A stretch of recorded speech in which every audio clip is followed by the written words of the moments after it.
এটা তো শীতকাল চলছে নাকি? শীতকাল সম্পর্কে দুটো কথা বলে দিয়ে আপনার উপকার হবে ইনশাআল্লাহ, আমাদের উপকার হবে ইনশাআল্লাহ। একটা হাদিসে আসছে যে শীতকালটা হচ্ছে মুমিনদের জন্য গনিমত।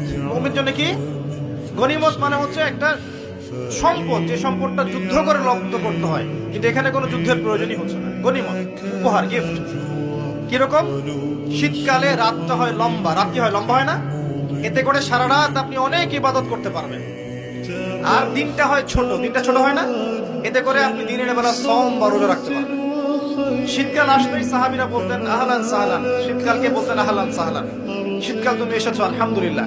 এখন রাত্রেবেলা হে কোরআনওয়ালারা তোমরা উঠে যাও এবং কোরআন তেলাওয়াত করতে থাকো, এবং দিনের বেলা তোমরা সওম পালন করতে থাকো। আলহামদুলিল্লাহ। শীতের রাতটা কাজে লাগাতে পারি না আমরা? রাতের একটা অংশ ঘুমিয়ে যাবেন, শেষ অংশে উঠে তাহাজ্জুদ পড়বেন এবং কোরআন তেলাওয়াত করবেন এবং আল্লাহর কাছে হাত তুলে দোয়া করবেন। ইনশাআল্লাহ শেষ অংশে, রাতের শেষ